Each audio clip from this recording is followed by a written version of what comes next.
ఓం గణనాథాయ నమః. ఓం లక్ష్మీ నరసింహాయ నమః.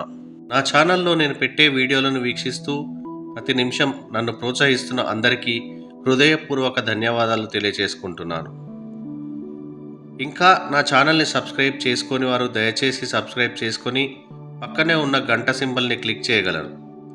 అలాగే మీకు తెలిసిన నలుగురికి షేర్ చేసి ఆ భగవంతుని కృపకు పాత్రలో అవ్వమని కోరుకుంటున్నాను.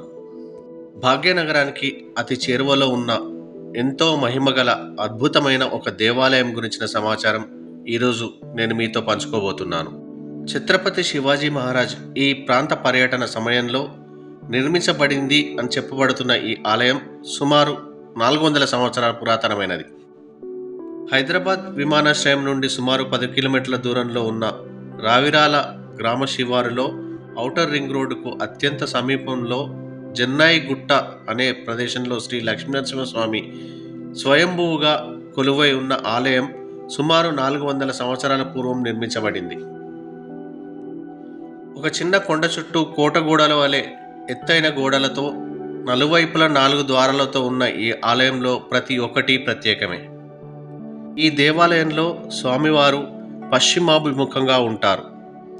స్వామివారికి అభిముఖంగా ప్రధాన ద్వారం ఉంటుంది.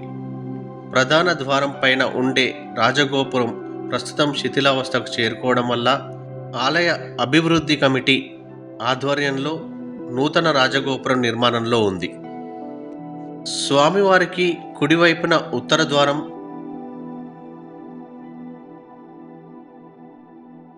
వెనుక వైపున తూర్పు ద్వారం ప్రస్తుతం ఉన్నాయి.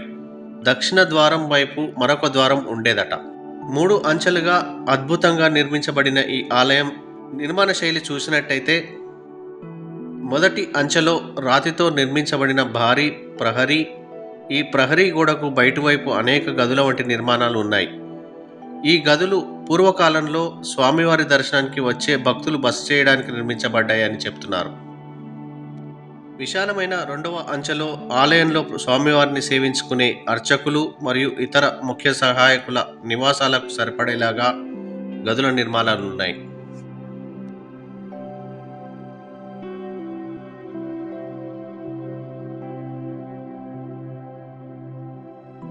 ఇక 3వ అంచె మధ్యలో చిన్న గుట్ట, ఆ గుట్ట చుట్టూ గిరి ప్రదక్షిణ చేసుకునేలాగా నడకదారి ఉంటుంది.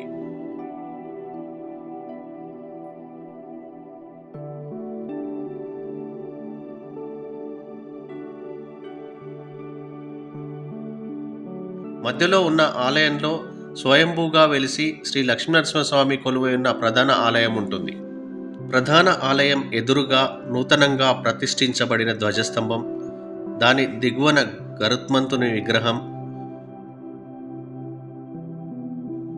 ఎడమ వైపున రాతి స్తంభాలతో నిర్మించబడిన మండపంలో శ్రీ విఘ్నేశ్వర స్వామివారు, కుడివైపున పెద్ద వేప చెట్టు నీడలో ఆంజనేయ స్వామివారు ఉన్నారు. ప్రధాన ఆలయంలోనే అద్దాల మండపం,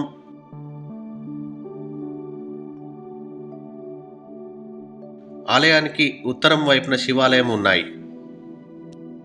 ఇక్కడ శివాలయంలో శివలింగం 2 పానవట్టాలతో ప్రత్యేకంగా ఉంటుంది. ఎంతో మహత్తు కలిగిన ఈ ఆలయానికి నిత్యమే కాకుండా ప్రతి అమావాస్య రోజు వేలాది సంఖ్యలో భక్తులు వచ్చి ఇక్కడ జరిగే పల్లకి సేవలో పాల్గొని ఆ రాత్రి ఇక్కడే నిద్రిస్తారు. ఈ దేవాలయంలో ప్రతి శ్రవణ నక్షత్రం రోజున ఆ ఆలయంలోని స్వామివారికి కళ్యాణోత్సవం జరుగుతుంది. ఈ ఆలయం గురించిన మరింత సమాచారం ఆలయ పూజారి గారు మురళి గారు అందుబాటులో ఉన్నారు, వారి ద్వారా తెలుసుకుందాం. జయ శ్రీమన్నారాయణ. శ్రీమతి రామానుజాయ నమః. కశపాన్వయ సంజాతం నారాయణ పదాస్తం శ్రీమన్నారాయణాదివందితీశ్వర శ్రీహాజుషం ఉగ్రం వీరం మహావిష్ణుం జనంతం సర్వతోమగం నరసింహం దేశనం భద్రం ఉచ్చామచిన్నమామ్యం. భగవద్భక్తులందరికీ కూడా శ్రీ చిన్నాయుగూడ చిత్రగిరి లక్ష్మీ నరసింహస్వామి వారి దేవాలయాన్ని నేడు మీరందరూ కూడా సందర్శిస్తున్నారు. ఈ దేవాలయము హైదరాబాద్ నగరానికి అతి చేరువలో ఆలయము దర్శనమిస్తుంటుంది. ఈ దేవాలయాన్ని మనము Nehru outer ring road exit number 13 ద్వారా, అదేవిధంగా 14 ద్వారా ఈ దేవాలయానికి చేరుకోవచ్చు. ఈ లక్ష్మీ నరసింహస్వామి వారి దేవాలయాన్ని సుమారుగా స్వయంగా స్వామివారు ఇక్కడ వేంచేసి ఉన్నటువంటి స్వయం వ్యక్త నరసింహ స్వామివారి సన్నిధి అన్నమాట. ఇక్కడ స్వామి ఎన్నో సంవత్సరాలుగా ఒక కొండపై వేంచేశాడు, స్వయంగా ఆవిర్భవించాడు. ఆ కొండ చుట్టూ కోట నిర్మాణాన్ని సుమారు ఒక 400 సంవత్సరాల పూర్వము నిర్మించడం జరిగింది. స్వామివారి యొక్క రూపాన్ని చూసుకున్నట్టయితే స్వామివారి విగ్రహం అతి చిన్నగా ఉంటుంది.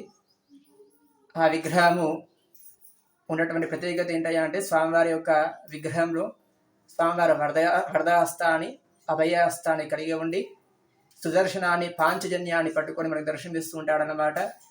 అన్ని దేవాలయాల్లో స్వామివారి అమ్మవారిని తన వామభాగంపై తన తొడపై అమ్మవారిని కూర్చోబెట్టుకొని దర్శనమిచ్చేటప్పటికీ కూడా స్వామివారు అభయహస్తాన్ని మాత్రమే కలిగి ఉంటాడన్నమాట.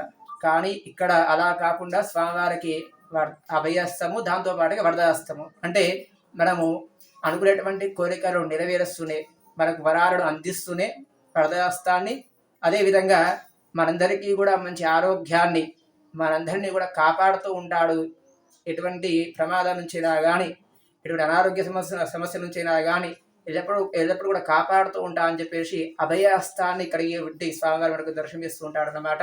ఇక్కడ స్వామివారు 2 నరసింహ రూపాలు మనకు దర్శనమిస్తూ ఉంటాడు. 2 కూడా స్వయంగా ఆవిర్భవించినటువంటి మూర్తులే అన్నమాట.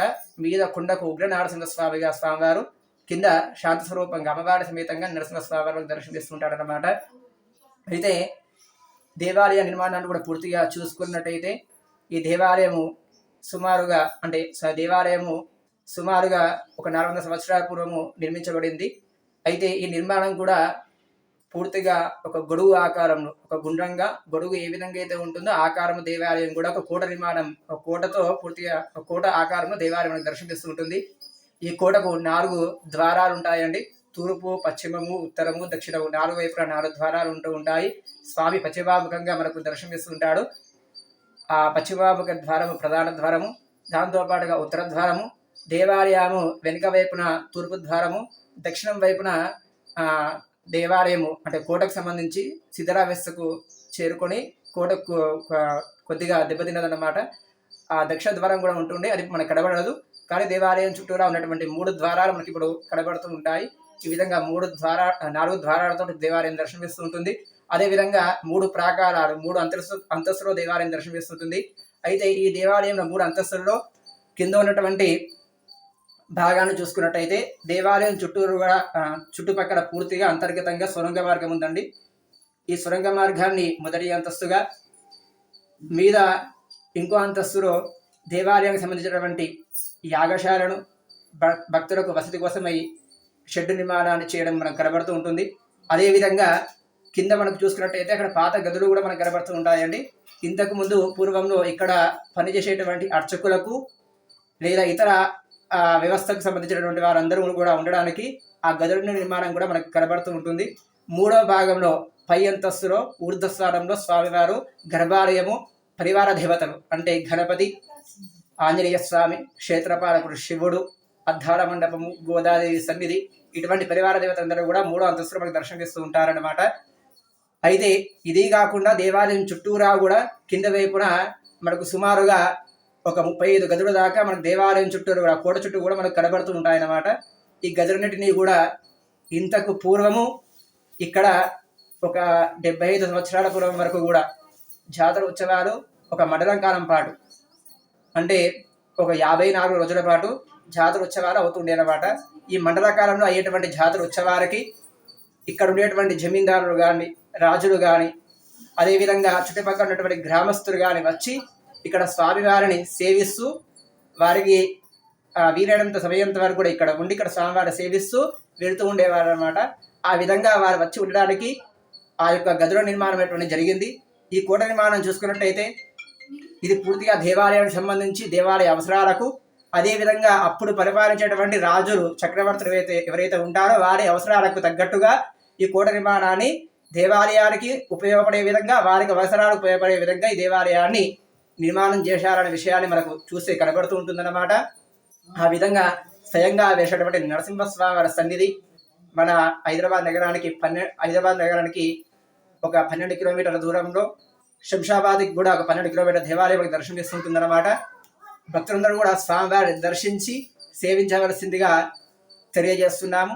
దేవాలయంలో చాలా అభివృద్ధి కార్యక్రమాలు ప్రారంభించడం జరిగింది.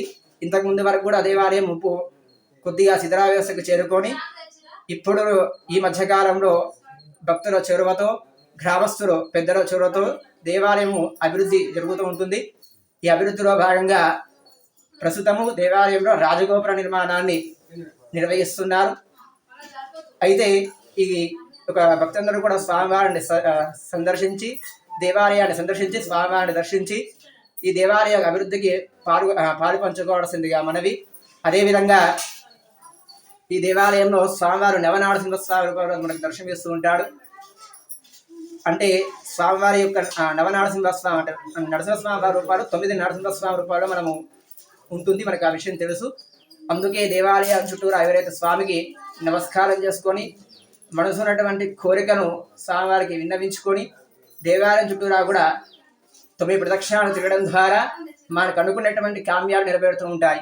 ఇక్కడ సంఖ్య అనేటువంటిది ముఖ్యం కాదు. అంటే 9 అని చెప్పడానికి కారణం ఏంటంటే స్వామివారి యొక్క రూపము అవతారాలు 9 అన్నమాట.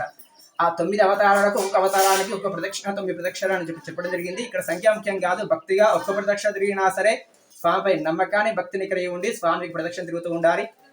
ఇక్కడ ఉన్నంతసేపు కూడా ఈ దేవాలయం ఉండేటువంటి పాజిటివ్ ఎనర్జీ అంతా కూడా 9 ప్రదక్షిణ తిరిగేంత వరకు కూడా అంత సమయం దేవాలయం గడపడం ద్వారా ఆ యొక్క ఎనర్జీని మనము పొంది అనుకునేటువంటి కామ్యాలు, కోరికలను కూడా మనకు ఆలోచనలు మంచి ఆ యొక్క ఎనర్జీ మనం పొందడం ద్వారా మనకు అనుకునేటువంటి కోరికల్లో పనిచేయాలనేటువంటి ఆలోచన, దానికి సంబంధించినటువంటి ఆలోచనలు మనకు కలిగి చేసేటువంటి పని త్వరగా అవుతుంది అని చెప్పేసి నమ్మకం కనుక భక్తులందరూ కూడా దేవాలయం చుట్టూ 9 ప్రదక్షిణ తిరిగి స్వామివారిని వేడుకుంటూ ఉంటారు. ఇక్కడ ముడుపు కట్టడం స్వామివారికి విశేషం. అదేవిధంగా అమావాస్య నందు స్వామివారి యొక్క పల్లకీ సేవ ఉత్సవాన్ని నిర్వహిస్తూ ఉంటారు. అన్నదాన కార్యక్రమాన్ని కూడా చేస్తూ ఉంటారు. ఇక్కడ అమావాస్య నందు నిద్ర చేయడం కూడా విశేషం అన్నమాట. అమావాస్య నందు నిద్ర చేయడం ద్వారా అనారోగ్య సమస్యలు కానీ, లేదా ఇతర గ్రహ సంబంధ దోషాలు, లేదా ఇతర దుష్టగ్రహ సంబంధ దోషాలు ఏమున్నా కానీ తొలగిపోతూ ఉంటాయన్నమాట. ఆ విధంగా లక్ష్మీ నరసింహస్వామి వచ్చేటువంటి భక్తులందరినీ కూడా అనుగ్రహిస్తూ ఉంటాడు. కనుక భక్తులందరూ కూడా స్వామివారిని సేవించి లక్ష్మీ నరసింహస్వామి వారికి పరిపూర్ణ అనుగ్రహకు పాత్రలు కావాల్సిందిగా మనవి. ఇప్పటి వరకు దేవాలయాన్ని భక్తులందరూ కూడా అంటే ఆ దేవాలయాన్ని గ్రామస్తులో ఉన్నటువంటి కొంతమంది పెద్దలు పట్టించుకొని దేవాలయాన్ని అభివృద్ధి చేస్తూ ఉన్నారు. వారిలో ముఖ్యంగా దేవాలయ అభివృద్ధికి సహకరిస్తూ ఇప్పటి వరకు కూడా అయ్యేటువంటి ప్రతి కార్యక్రమంలో ముందుండి ఒక కార్యక్రమాలను నిర్వహిస్తున్నటువంటి వారందరూ కూడా లక్ష్మీ నరసింహస్వామి అనుగ్రహ ఆశీస్సులు కలగాలని, అదేవిధంగా ఇప్పటి వరకు దేవాలయాల్లో జల్లుల లక్ష్మయ్య గారు, లక్ష్మణ్ గారు ఇటువంటి వారందరూ కూడా దేవాలయాన్ని అభివృద్ధికై తోడ్పడుతూ స్వామివారి యొక్క దేవాలయాన్ని అభివృద్ధి చేస్తున్నారు.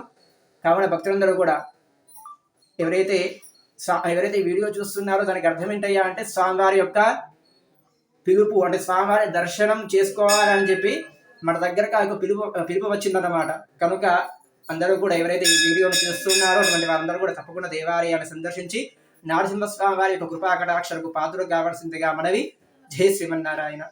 మనం కనబడిన రెండో పాడి పట్టు కూడా సుమారుగా 40 సంవత్సరాలు ముందు ప్రతిష్ట చేశారన్నమాట. ఒక పాడిపట్టు మీద ఒక లింగం ఉండే, అప్పుడు గుర్తుని తవ్వకాలు జరిగి ఆ మీద లింగాన్ని చేసిన తర్వాత అప్పుడున్నటువంటి పెద్దలు ఒక లింగాన్ని పాడిపట్టుతో ఉన్నటువంటి లింగాన్ని తీసుకొచ్చి అక్కడ ఉన్నటువంటి ఆ యొక్క పాడిపట్టు మీద పాత పాడిపట్టు తీయకుండా అదే దాని మీద యంత్రాన్ని స్థాపన చేసి ఆ యొక్క లింగాన్ని అలానే స్థాపించారనమాట. ఆ విధంగా అప్పటి నుంచి 2 పాడిపట్టులతో స్వామివారి ఇక్కడ ఆరాధన అందుకుంటున్నారు అనమాట. చూశారు కదా ఈ ఆలయ చరిత్ర మరియు ప్రత్యేకత. ఎంతో మహిమగల ఈ ఆలయాన్ని దర్శించుకోవాలని అనుకునే వారి కోసం కింద డిస్క్రిప్షన్లో లొకేషన్ షేర్ చేయబడింది. ఇలాంటి ఎన్నో ప్రత్యేకమైన దేవాలయాల సమాచారం మీ ముందుకు తేవాలని సంకల్పించుకున్నాను. దానికి మీ ప్రోత్సాహం ఎంతో అవసరం. దయచేసి ఈ వీడియోని లైక్ చేసి సాధ్యమైనంత ఎక్కువ భక్తులకు షేర్ చేసి నన్ను ముందుకు నడిపించాలని కోరుకుంటున్నాను. నా ఛానల్ని ఇంకా సబ్స్క్రైబ్ చేసుకొని వారు దయచేసి సబ్స్క్రైబ్ చేసుకొని పక్కనే ఉన్న గంట సింబల్ని క్లిక్ చేయగలరు.